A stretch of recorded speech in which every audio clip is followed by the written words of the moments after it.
नमस्कार दोस्तों, आज हम अपनी हिंदी की पाठ्य पुस्तक वसंत के छठे पाठ भगवान के डाकिये के प्रश्न उत्तर करेंगे।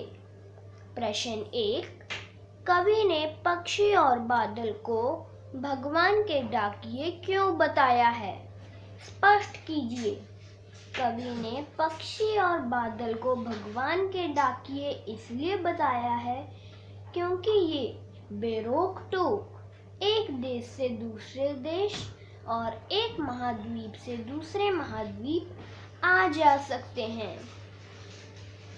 ये सिर्फ किसी व्यक्ति विशेष के लिए संदेश न भेजकर पूरे संसार के लिए संदेश भेजते हैं।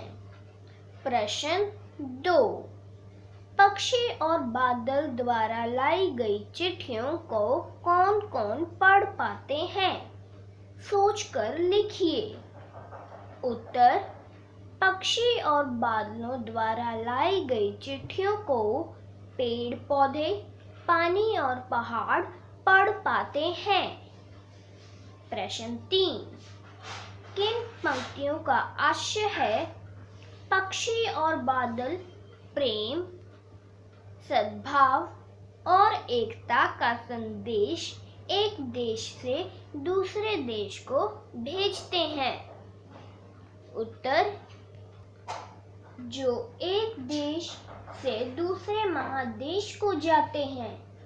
हम तो समझ नहीं पाते हैं, मगर उनकी लाई चिट्ठियां पेड़ पौधे, पानी और पहाड़ बांटते हैं।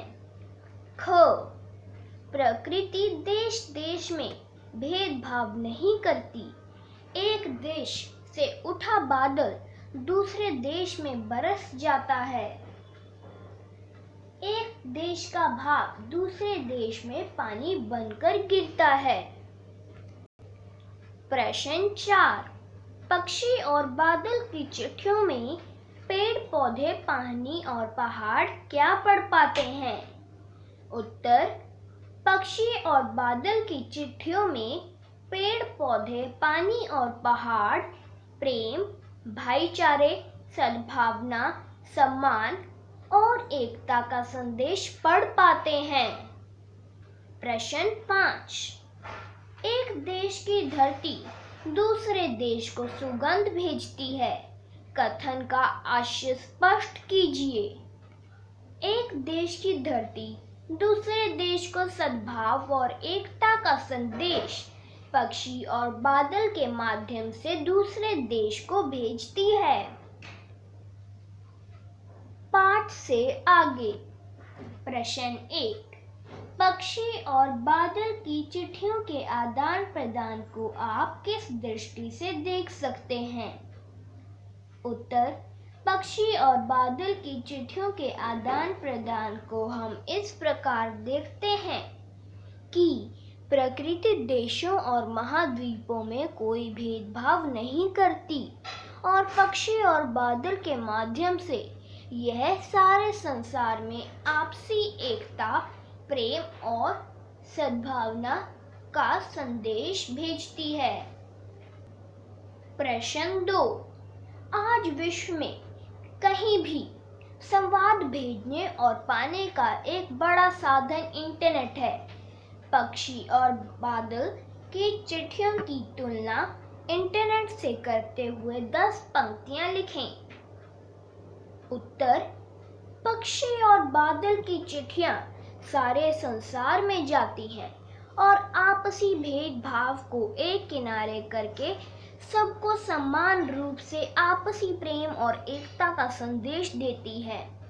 इंटरनेट के जरिए भी हम सारी दुनिया में बिना भेदभाव के प्यार और सद्भावना का संदेश फैला सकते हैं। लेकिन एक और जहां पक्षी और बादल की चिट्ठियां संसार में आपसी एकता और प्यार का संदेश देती हैं, वहीं इंटरनेट के माध्यम से बहुत से लोग सेक्स, रोमांस, हिंसा और नफरत फैलाने का काम भी कर रहे हैं। प्रश्न 3। हमारे जीवन में डाकिया की भूमिका पर 10 वाक्य लिखिए। उत्तर: डाकिया डाक लाया। हर शहर और गांव में आज भी ये वाक्य बड़े उत्साह से सुना जा सकता है।